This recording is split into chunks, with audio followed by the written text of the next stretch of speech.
नमस्कार दोस्तों, आप सभी का स्वागत है अपने YouTube चैनल पर जिसका नाम है कोडेड विद अजय।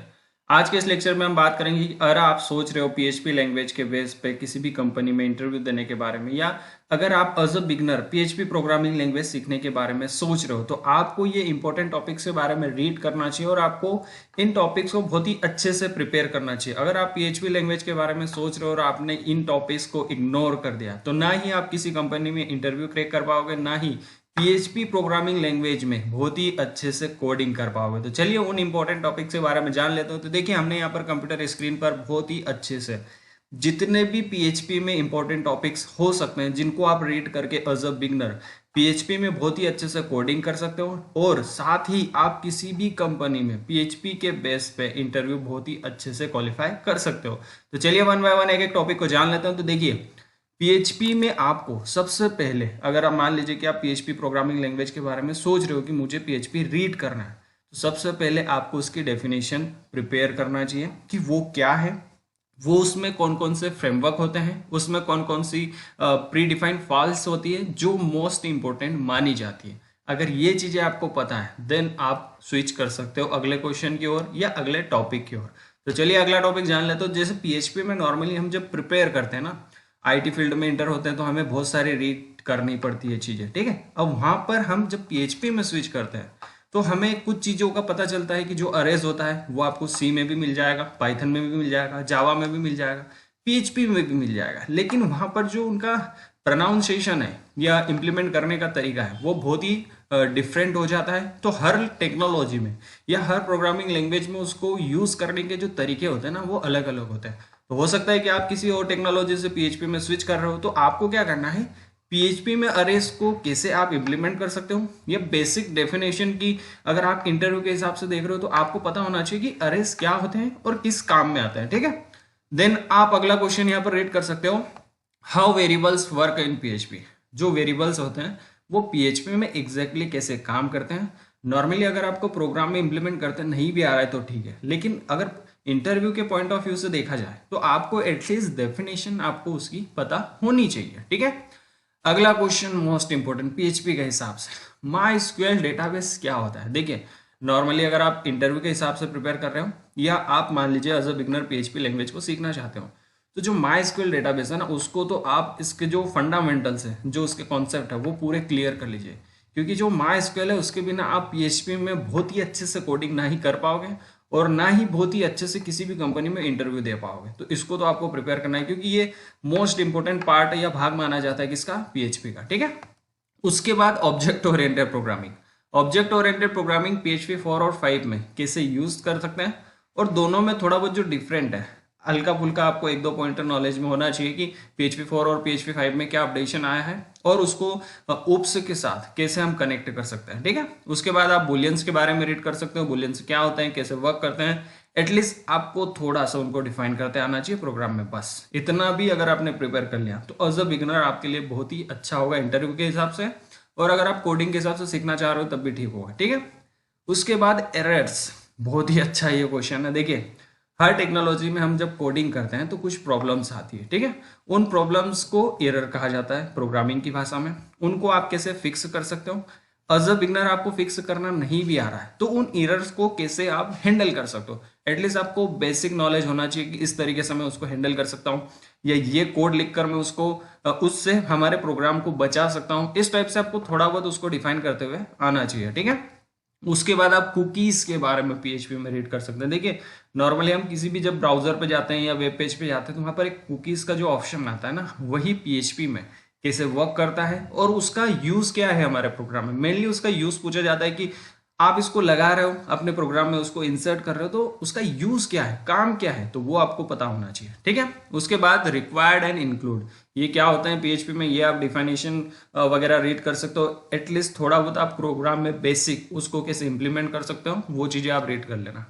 ये कुकीज अगेन हमने यहाँ पर लिख दिया। डेटा इंक्रिप्शन, डेटा इंक्रिप्शन क्या होता है, कैसे वर्क करता है, कैसे आप प्रोग्राम में उसको इंप्लीमेंट कर सकते हो, ये थोड़ा बहुत आपको एटलीस्ट नॉलेज में होना चाहिए। एज अ बिगनर भी जब आप स्टार्ट कर रहे हो तो जब कोडिंग में जाओगे तो आपको थोड़ा बहुत इन चीज़ों का नॉलेज रखना पड़ेगा। अगर आप किसी कंपनी में इंटरव्यू देने जा रहे हो तो एटलीस्ट आपको वहाँ पर डेफिनेशन प्रिपेयर करनी होगी और थोड़ा बहुत आप उसको कोड में इंप्लीमेंट या लिख पाओ। इतना भी अगर आपके पास नॉलेज है तो इंटरव्यूअर सोचेगा कि ठीक है, मैं इसको एडजस्ट कर सकता हूँ, या बाकी का जो पार्ट है इसको मैं यहाँ पर ट्रेनिंग में एक्सपर्ट बनाने के लिए सिखा सकता हूँ। ठीक है। उसके बाद डेटाबेसेस क्या होता है, डेटाबेसेस के बारे में आपको थोड़ा बहुत नॉलेज रखना है। पीएचपी में मेनली जो डेटाबेसेस यूज किए जाते हैं वो चीज़ों का आपको पर्याप्त नॉलेज होना चाहिए। देखिए, अगर आप पीएचपी के बेस पे किसी कंपनी में इंटरव्यू देना चाहते हो तो पीएचपी से रिलेटेड जो डेटाबेसेस हैं उनका आप अच्छे से नॉलेज ले लीजिए। ठीक है। उसके बाद बहुत ही अच्छा क्वेश्चन, देखिए, differentiate between static and dynamic website.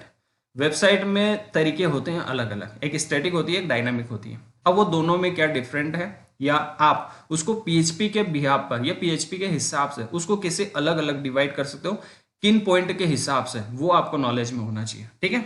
उसके बाद जावा स्क्रिप्ट इंटरेक्ट विथ पीएचपी। अब जावा स्क्रिप्ट पीएचपी से इंटरेक्ट करती है या नहीं, ये दोनों का आपको कारण पता होना चाहिए। अगर करती है तो ठीक है, उसका कारण बताइए, और अगर नहीं करती तो ठीक है, उसका कारण बता दीजिए। तो इंटरव्यू क्या करता है, आपसे ऐसे ही क्वेश्चन पूछेगा कि वो इंटरेक्ट कर रही है तो क्यों कर रही है, नहीं कर रही है तो क्यों कर रही है, उसको प्रॉपरली रीजन जानना है, तो वो कारण आपको याद होना चाहिए। ठीक है। उसके बाद explain the main types of error. देखिए, एरर्स जैसे मैंने अभी एक्सप्लेन किया कि किसी भी कोड में जब हम कुछ गलती कर देते हैं तो वो एरर थ्रो करता है, या हमारा प्रोग्राम पूरी तरह से रन नहीं होता, उन्हीं को एरर्स कहा जाता है। अब उनको हैंडल करने के कुछ तरीके हैं, वो आपको पता होना चाहिए। अगर प्रॉपर हैंडल करते नहीं भी आ रहा है प्रोग्राम में आपको, तो एटलीस्ट उसकी जो डेफिनेशन है कि इस टाइप से मैं उसको हैंडल कर सकता हूँ, वो आपको पता होना चाहिए। अगर कोड में इंप्लीमेंट करते नहीं आ रहा है तो ठीक है। अब उसके जो मेन टाइप्स हैं कि कौन कौन सी ज्यादातर एरर्स आती है आपके पीएचपी में, वो आपको रीड करके जाना है कि ये मेनली एरर्स है जो हमेशा पाइथन में या पीएचपी में या जावा में या किसी भी टेक्नोलॉजी में हमको फेस करना पड़ता है। ठीक है। उसके बाद पीएचपी के बेस्ट फीचर्स कौन से हैं। देखिए, हर टेक्नोलॉजी में कुछ क्वालिटीज होती है, कुछ बेस्ट चीजें होती है जो किसी और टेक्नोलॉजी में नहीं होती, या इस टेक्नोलॉजी में बेस्ट है इसलिए दूसरी टेक्नोलॉजी में मैं उसमें साथ कंपेयर नहीं कर सकता।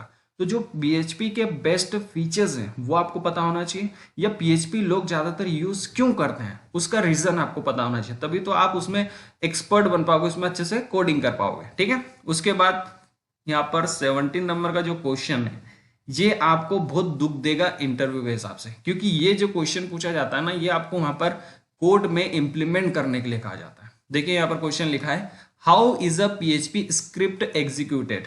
मतलब आप पीएचपी में जो स्क्रिप्ट है उसको एग्जीक्यूट कैसे कर सकते हो। अब ये पेपर पे आपको यहाँ पर कोड लिखना पड़ेगा। तो आई होप कि आपको ये क्वेश्चन पहले से प्रिपेयर करके जाना और बहुत ही अच्छे से तैयार करके जाना, ताकि अगर आपसे कोड लिखवाया जाए किसी सिस्टम पे या पेन पेपर देकर, तो वहां पर आप बहुत ही अच्छे से इसको लिख पाओ। ठीक है। उसके बाद अगला क्वेश्चन है, how loops work in PHP. देखिए, लूप्स हर टेक्नोलॉजी में होते हैं, लेकिन पीएचपी में कैसे वो काम करते हैं ये आपको पता होना चाहिए। ठीक है। पीएचपी के फ्रेमवर्क देखिए हर टेक्नोलॉजी में बेस्ट आते हैं, और उन्हीं फ्रेमवर्क की मदद से आप बहुत ही अच्छे से उस टेक्नोलॉजी को यूटिलाइज कर सकते हो, उसके साथ काम कर सकते हो। लेकिन जो पीएचपी के बेस्ट फ्रेमवर्क माने जाते हैं कि ये फ्रेमवर्क यूज करके मैं ये काम बहुत ही अच्छे से कर सकता हूँ, उन फ्रेमवर्क का नॉलेज आपको होना चाहिए। अगला क्वेश्चन है यहाँ पर, पीएचपी रेफरेंस क्या होता है ये आपको पता होना चाहिए, नॉलेज में होना चाहिए। सेशंस क्या होते हैं, वेरिएबल्स क्या होते हैं, इनके बारे में आप रीड कर सकते हो। वेरिएबल के बारे में हम ऊपर भी डिस्कस कर चुके हैं। ठीक है। Whole numbers without a floating point, इस क्वेश्चन का आंसर भी आपको पता होना चाहिए। बेसिक ये क्वेश्चन है पीएचपी के, आपको प्रिपेयर करना है, देन आप एडवांस पीएचपी की ओर स्विच कर सकते हो। देखिए, ये जो यहाँ पर टॉपिक्स मेंशन है ना, ये आपके यहाँ पर पीएचपी के बेसिक क्वेश्चन है या बेसिक टॉपिक्स है, जिनको आप रीड करके पीएचपी का किसी भी कंपनी में इंटरव्यू क्रैक कर सकते हो या बहुत ही अच्छे से क्वालिफाई कर सकते हो। देन अगर आप पीएचपी में एज अ बिगनर स्टार्ट कर रहे हो कि मुझे अब पीएचपी सीखना है, तो इन टॉपिक्स को आप रीड करके एक तो अपना जो कॉन्फिडेंस लेवल है वो पीएचपी की ओर बहुत ही अच्छे से बिल्ड कर सकते हो, और आगे टेक्नोलॉजी में जो एडवांस पार्ट होगा वहां पर ये जो बेसिक कॉन्सेप्ट है, बेसिक टॉपिक्स है, ये आपकी बहुत ही मदद करने वाले हैं। तो इन टॉपिक्स को रीड किए बिना आप पीएचपी में ना एडवांस की ओर जाओगे ना किसी कंपनी का इंटरव्यू दोगे। पहले इन टॉपिक्स को आपको रीड करना है, बहुत ही अच्छे से तैयार करना है, देन किसी भी कंपनी में आप इंटरव्यू देने जा सकते हो या पीएचपी एडवांस सीख सकते हो। तो फिलहाल मैं इस लेक्चर में इतना ही। Thank you so much for watching and I will see you in next video guys.